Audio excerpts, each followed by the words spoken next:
Delighted to say I'm joined by Sky Sports analyst JJ Delaney to talk about the All Ireland final between Limerick and Waterford. JJ, looking forward to it. Yeah, I can't wait, Shane, to be honest with you. That kind of way, I can't believe it's coming on Sunday, Starting the championship, you're waiting for this big game to come. But look, it's unbelievable championship so far. It's after short in the winter. The month of November is just after flying by, regarding because you're looking forward to championship games every weekend. But yeah, brilliant. Just can't wait for the two teams to go at it again. And it's the closer you get to the game, then you've more chance to give Waterford as well, because again, Limerick is suppose everyone's favourites at the start of the year.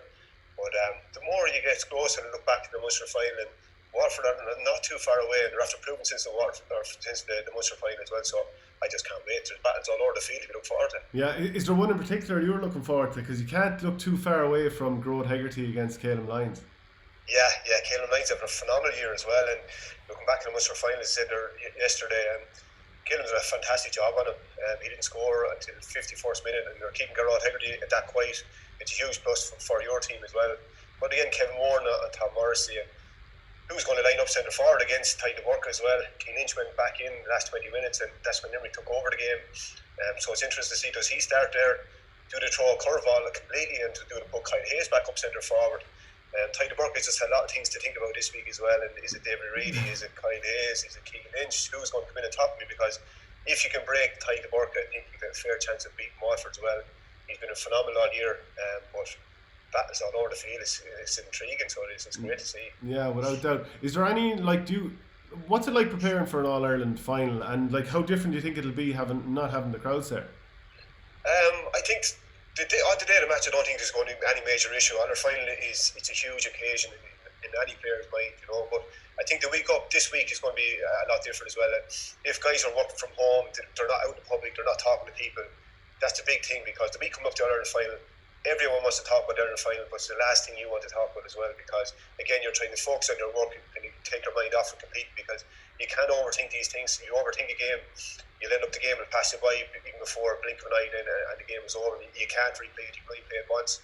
So it's a huge thing. But I think the day of the game, it doesn't make a huge amount of difference, because the players have been unbelievably focused and determined in all the games up to this. But I can't see that changing in the other final as well.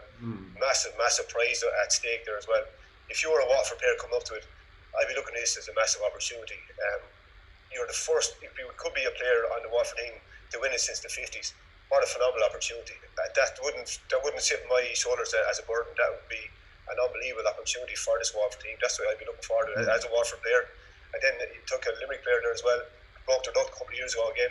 Then you're always saying, if you want to be talked about as a great team, you have to win a couple. And one is not good enough. You're not getting away. So that's the carrot in front of these Limerick players as well. Do you buy into this idea that it might be too soon for the Waterford players, or do you think, well, they were winning underage things when Limerick were as well, so why not? Yeah, no, I don't buy into that at all. The two form teams in the championship are in the final, and they're in the final for a reason. They're the best teams out there at the moment. Once you're one of the best teams out there, you're in the final, you have an unbelievable opportunity.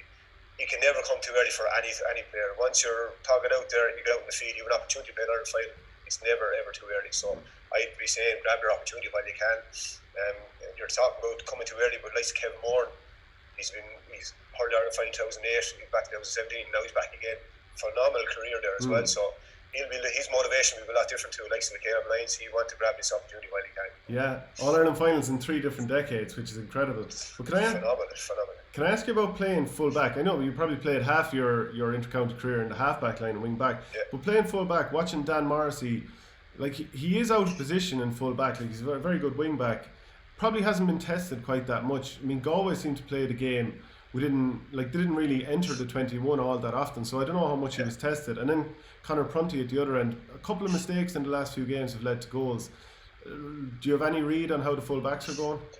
Yeah, actually the full back line is changed even since I was playing, because again it's only a 2-man full back line, and one of your full back lines is going to be free there as well. That's the way they kind of work it, and the other corner forward goes back out to the half forward line to kind of work hard and break their half back line really more than anything. That's the idea of it at the moment.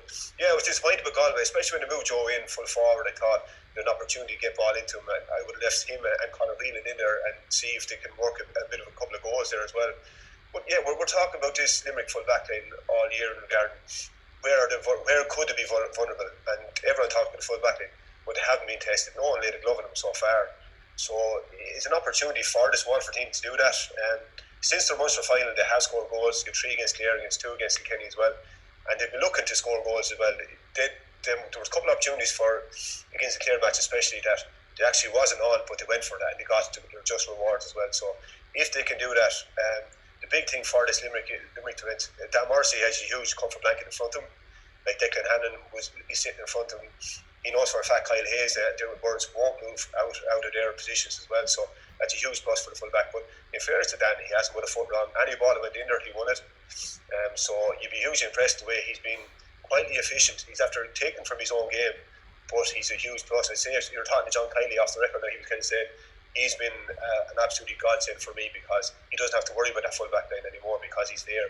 He's a strong guy, he's good in the air as well. But yeah, if you were to look at someone, you're kind of saying, right, if you can get at him, we said this for the whole year, but no one has laid a glove on him so far. So again, Waterford will look to do on Sunday, 100% they will. But I think if the Waterford are going to have joy, they're going to have to run from their midfield 65 and drive at them there as well. So get their half back line turned and facing their own goal instead of going back facing the Limerick goal themselves. So yeah, huge opportunity for the likes of Steve Bennett to do that as well. So and look, they need Austin Gleeson to have a phenomenal game the weekend as well. If he does, it's going to be a huge plus for him. He's showing what he can do in the second half. But it's not only scores, his work rate he brought to the table in the second half. It's phenomenal as well. So it's going to be interesting. Can he do that again? Are you surprised by what Liam Cahill has managed to do in 1 year? And it's a broken year with COVID too. Because if you look back at John Kiley, his first year, 2017, losing to Kilkenny in Nolan Park in the qualifier, I wasn't impressed by them that day. But he needed a second year. Liam Cahill in his first year from a team that hadn't won a game for a couple of seasons, it's quite incredible. It's phenomenal. We covered the first game against Cork there in the Championship this year as well. Hugely impressed with him. They had a shaky first 10 minutes. After that, then he just took over all the field, over the whole field. You like Caleb Lyons, he just went with athletic players all over the field. Necessarily weren't household names at the start of the year, but they're household names out at the moment. The likes of Jack Fagan and Jack Pendergast, these guys, they'll give you their all as well, and that's all Liam is looking for as well. And he has a system in place that, look, he's mirroring what Limerick do as well. But obviously Limerick are further down the road from it, but he empties the bench with 15-20 minutes to go there as well, and the guys that come on know their exact roles as well. Hugely impressed that he's getting the buy-in of the whole panel as well. It's not just starting 15, the buy-in of the whole panel. The guys come on, Darren Lyons, you see him scoring the goal against Kenny, and the first thing, he wasn't celebrating, the first thing he was doing is getting back up the field to mark his man there again. That's a brilliant sign for a team. And I said Austin Lee's got the last point and he was down in hands and knees, he gave it his all too in the semi-final. So for what he's done is absolutely phenomenal in the short space of time. Look, we all know how good Liam Cahill is, but for me to sit here to say that I was expecting to be in another final, I wasn't, to be honest with you, but I expect to be competitive, and he has been competitive. It shows a bit of confidence. They won their first game. They're actually filling the Waterford jersey a lot bigger now because the confidence they're going through as well. So phenomenal thing that Liam Cahill has done, and his management team, to be fair to him. He made hard calls at the start of the year, but they're all justified now at the moment. He went with a style of play. He knew the style of player that he wanted. He probably didn't realise how good the players were in it, but that was a bonus for him as well. But you have to get the buy-in, you have to get the fitness right first, and the buy-in from the players. He's got that, both things, and they're playing it back in space, to be fair. And if you were to put your neck on the block, it's a hard one to call. It is, yeah, because look, over the last week you can think, yeah, Limerick are going to win this, but the closer I get to it, the more chance I give them Waterford as well. And I said that just looking back at the Munster final, they were level at the water break, and the last 15 minutes Limerick pulled away. The only concern I'd have from Waterford is every game Waterford played, they gave their opponent probably 15-20 minutes of domination there as well, and they were all over. Whereas Cork the first 10 minutes, and then Kilkenny in the first half as well. Against Limerick in the Munster final, the 15 minutes, it was the last 15 minutes of the game that Limerick took over. You can't afford that. Come the weekend, they're going to have to play the full 70 minutes to give themselves a good chance. Like Jack Fagan was took off for 46 minutes in the Munster final. Austin Gleeson was took off with 10 minutes to go. Two massive players against the Kenny semi-final. So they're different players they're going to be taking on. Their confidence will be up through the roof there as well. So it's different players they'll be taking on this Limerick defence as well. But if Waterford can break their half-back line, and what I mean by breaking the half-back line is getting the ball and running at them. Physically they're too strong to actually kind of compete with them. But if they can break that ball, and Stephen Bennett, like he did against Kilkenny in the first half, ran straight through the middle of the defence. Even in the second half for his goal, he ran straight at Kilkenny defence. So if he can get that half-back and turn them back and facing their own goal and putting them under pressure, they haven't been put under pressure this year so far. Now, they've done a small bit in the semi-final or the Munster final in the second half, the first quarter in the second half. But if they can do that consistently over 70 minutes, they'll have a fair chance. But yeah, as what you're saying, the closer I get to the game, the more you'll be thinking about it, the more you're giving Waterford a chance. And I'd say the confidence since the Munster final has been phenomenal, and they've been scoring goals since the Munster final. So if they can get one, maybe two goals, that means Limerick haven't been scoring goals. That means Limerick will have scored around 30 points. They are capable of doing it, but it'll make it that much harder on them, So it'll be interesting. It's an intriguing battles all over. Absolutely. I know we're under pressure for time, and I wanted to ask you about Kilkenny, but I'm more curious to ask you about Joe Canning. You're a player who kind of retired at 32, I think, and you called it early. Like Joe Canning, I think from play, he looks like he's struggling a bit this year, and he's had so many injuries, and you talked about imbalances on his left side from injuries and all this kind of stuff. Do you see him coming back and being able to get back to the level he was at?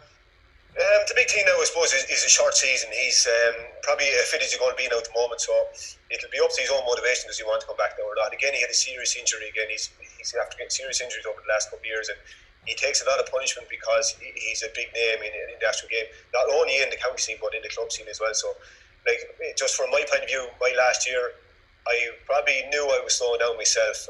I got away with a couple of opportunities that otherwise, if the ball had broke left or right, I could have been punished, and then everyone would have been talking about it. But I knew myself, and I couldn't really lie to myself there as well, because I had an idea that I was slowing down, get out now while the goal is good. But to be honest with you, the start of the year I had that decision made anyway, to be honest with you. But throughout the year, there's a couple of small little things that probably no one else noticed, but I noticed myself that, my decision to start the year was the correct one.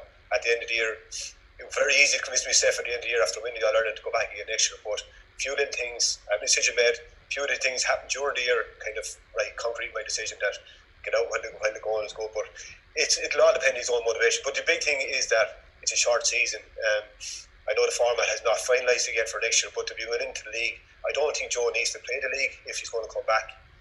That's one big thing that I didn't do. Again, I didn't have choice because Brian didn't pick me for the first two games of the league that year in 2014. But it was a blessing in disguise, to be honest with you, because I had a bit of freshness.